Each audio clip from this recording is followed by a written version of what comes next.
Greetings, everyone. Greetings in the name of the Lord. Hope you're doing well as we start a new week here.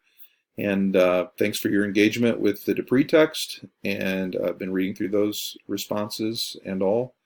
And that's a little bit of an unusual text in some ways for this kind of a course, other than the necessity, I think, in a course called Church Leadership in Contemporary Context to engage at least in some way with the leadership literature, and of all of it, Dupree's one of the ones that I like the best simply because of his relational connection to that. You've talked a lot about that already. But this week, the subject is really begin to think about pastoral theology as the foundation and root for all the practical things that we do need to talk about, and really thinking about practices of ministry. But it is essential, as I think you would know and recognize and affirm, that the practices of ministry are deeply rooted in Scripture, in the life of the church, in a significant theological construct. So if we think about what are the essentials of a pastoral theology, we would probably name, well, the Bible and the life of the church, and those would be right. We might go a little bit more deeply than that and say things, and depending on kind of where you've been in your journey so far, this sort of language might be more meaningful to some than others. But let me just go ahead and lay out kind of this sort of structure to think about the essence of pastoral theology from a deeply Trinitarian theology that structures through the Scriptures and the life of the church a Christology that carries the hope of redemption for all of creation, a pneumatology that inspires us to recognize our wholehearted participation in the life of God and in the mission of God, and this is essential, an ecclesiology that saves us from individualism, very important for our time and location, and calls us to be a holy church, which is something that in a holiness movement we need as a significant corrective to simply holy persons, holy individuals. As important as that is, it's a call to be a holy church that is gathered and breathed into with the life of God by the Spirit, and then breathed out, sent out into the world in service to the gospel. I'm saying it is the fullness of the gospel, the project of God to redeem all of creation to God's self, to renew all things, to exercise the beautiful reign of God in Christ Jesus, into which we are invited as participants. And that has to be the foundation, the floor, from which rises then the practices of ministry. Else they simply fall into pragmatism. How do we get something done? How do we grow an organization? How do we grow a church? How do we get all the charts to go up and to the right? So when I wrote about this, and I had a chance to write a text on a Wesleyan pastoral theology, some of you may have encountered it before. That's why I titled it Thinking, Listening, Being.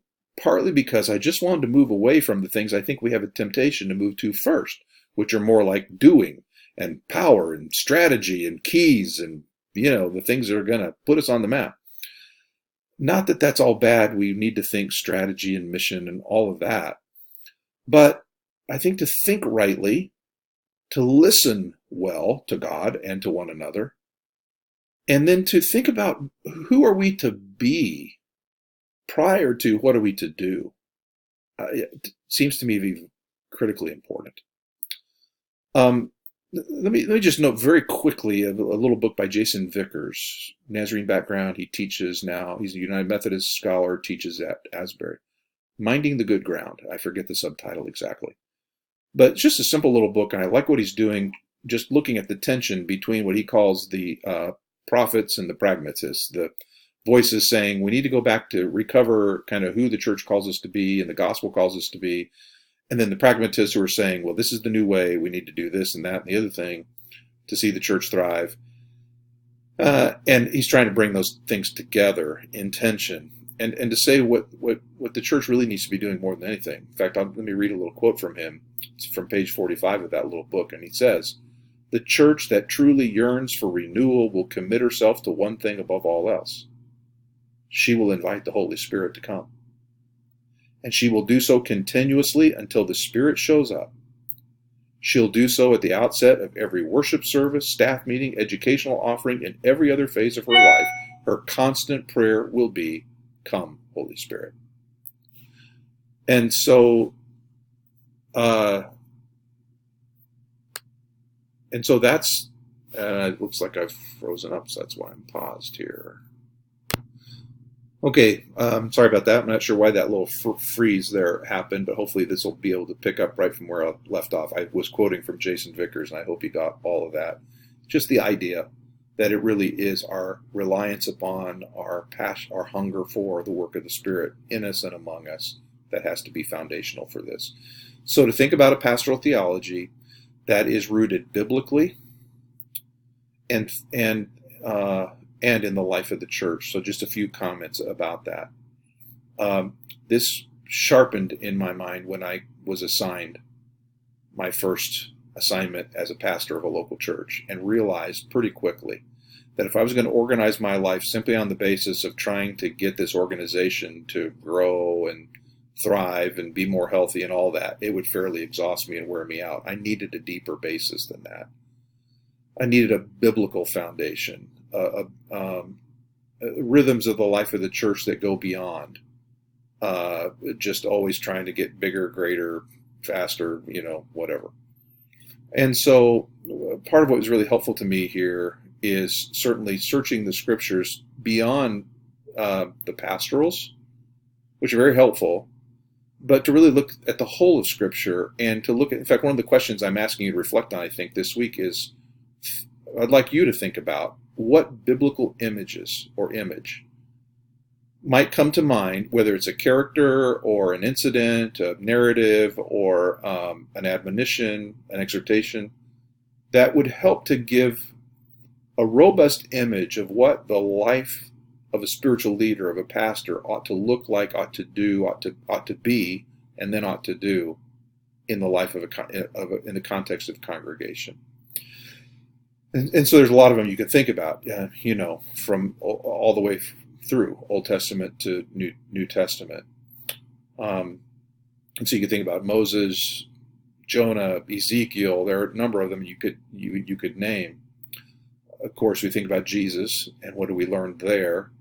And I think especially what I would note in following and noting the example of Jesus are three simple ideas. One is that what we learn there is a way of being, a way of spiritual leadership that is relational, essentially relational. Jesus says, "Follow me." That is this rhythm of action and contemplation. And so how does that look for you? We see Jesus always in the work of ministry and then going off by himself to pray, and then in the work of ministry and then retreating with his disciples to reflect. And it's that sort of movement, which I think is a good, right, healthy movement in the nature of the gospel.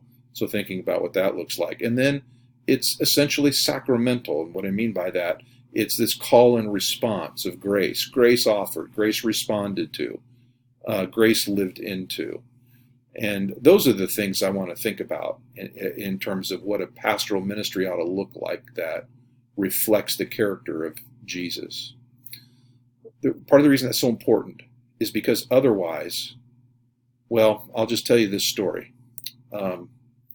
One of the things that happened to me after the first few years of my pastoral life is the Lord really convicted me that my love for my people was deficit, that I was treating them more as a means to my end, that I was growing frustrated and angry with them if they didn't get with the program so that our church could grow and we could, be seen as successful in the ways that we often want to define that.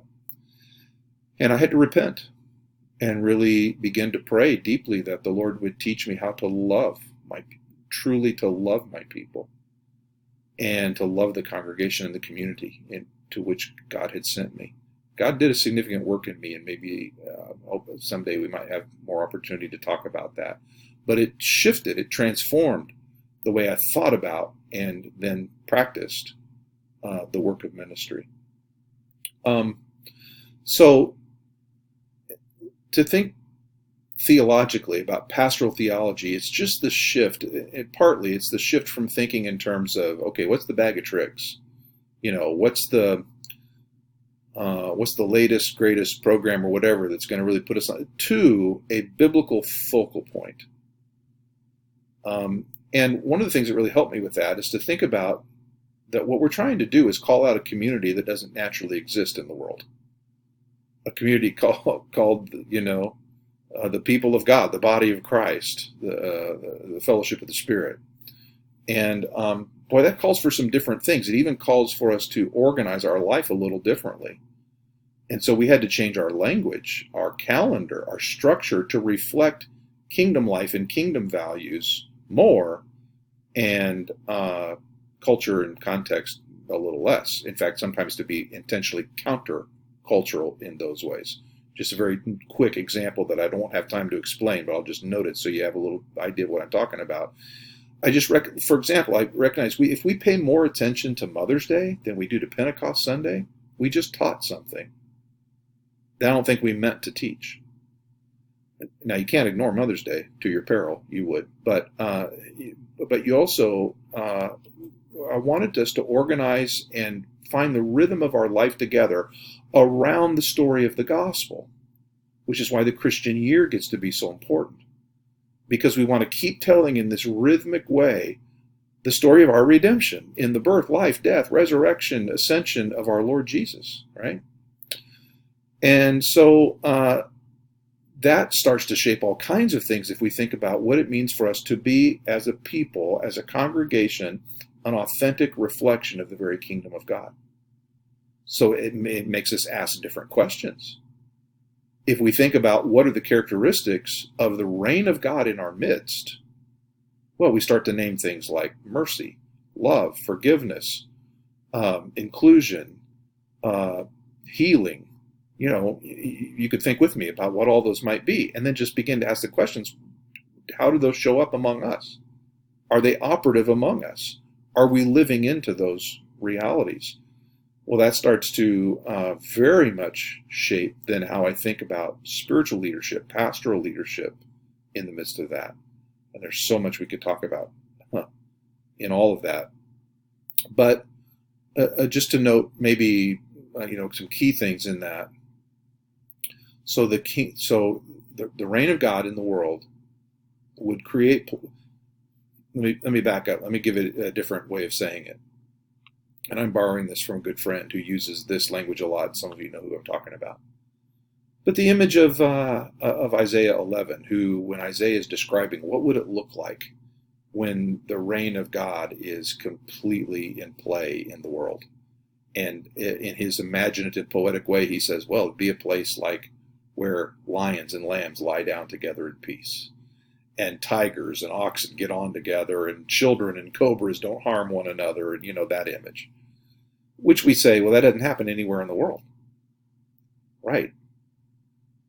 Unless there can be a people who are so named, infused, anointed, inhabited by the very presence of God, by the power of the Spirit, that those countercultural, other than what we normally experience kinds of things can begin to happen. Safety, acceptance, grace, mercy, all those things that we might name.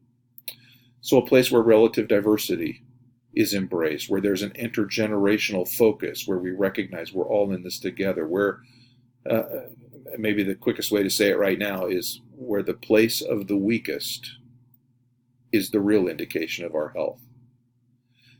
So I'm running out of time because this video is only going to let me go about 15 minutes, and you don't want to listen to me longer than that. But the questions I'm asking you this week will kind of maybe help us to reflect a little more on this. Thinking theologically, while obviously involving content and skills for using the content, is really at the heart about a way of being. A bearing for life and ministry that refuses to take things at their face value, but always seeks to know, to understand, to see the past and look into the future, and to cast an informed vision for the life and work of God's people in the world. Not our vision, to be sure, God's vision, but it does call for leaders. It always has. Leaders who know how to lead the people of God forward, to be able to come to a place in your own life and leadership where you can say, by the grace of God, follow me as I follow Christ.